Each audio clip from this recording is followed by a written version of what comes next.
in the red-soiled heartlands of Uganda, where the winds blow dry and the nights fall quiet, lived a boy named Kanye. He was 13 years old, but his spirit was older, shaped by hunger, hardened by hardship, and softened only by the love of a mother who had given everything for him. They lived in a small hut at the edge of the village, near a cracked stream that had dried up years ago. The walls of the house were built from mud and hope. The roof was stitched together with discarded plastic bags and old tin sheets.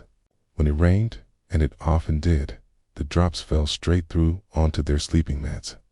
But even then, his mother would whisper, "Rain only washes the dust, not the dreams." Every morning, long before the first rooster crowed, Kanye would rise. The sky would still be dark, the stars blinking sleepily above the acacia trees.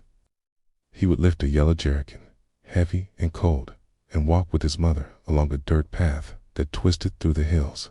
Their destination, the village borehole, 5 kilometers away. They would arrive just as the line began to form. Women with babies strapped to their backs, old men leaning on sticks, children half asleep and barefoot like him. They'd fill the can, rest a while, and then walk the same path home. The water sloshed with every step, but Kanye never spilled it. He carried it like it was gold, because, to him, it was. After that, there was no time to rest.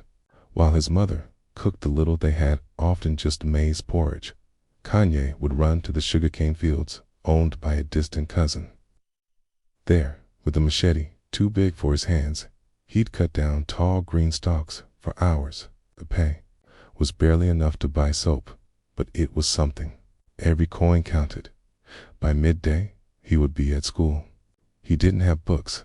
His uniform had holes. He had no shoes. He had something stronger than any of those, a burning desire to learn.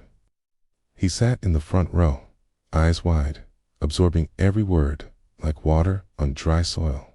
The teacher, Miss Kane, had seen many students come and go, but something about Kanye struck her deeply. His questions, his hunger to understand, his way of writing with precision, even when he used a pencil so small it could barely be held. "You," she said one day, gently touching his shoulder, "you are made for more than these fields."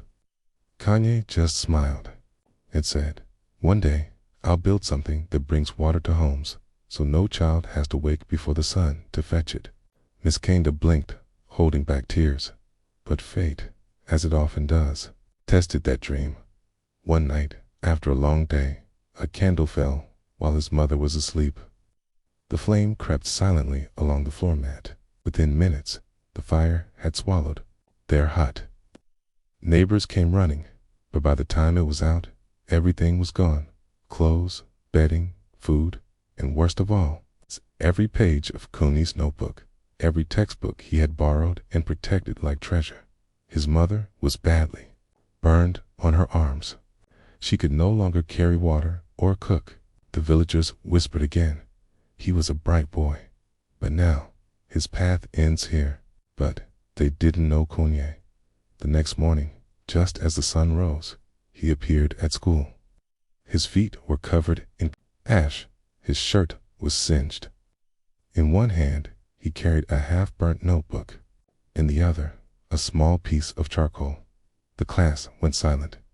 Miss Kanda stared at him in disbelief. "Kanye, why did you come?" He looked at her, tired but unbroken, and said, "Fire can burn paper, miss, but not what I've memorized, not what I believe." That day, no one studied.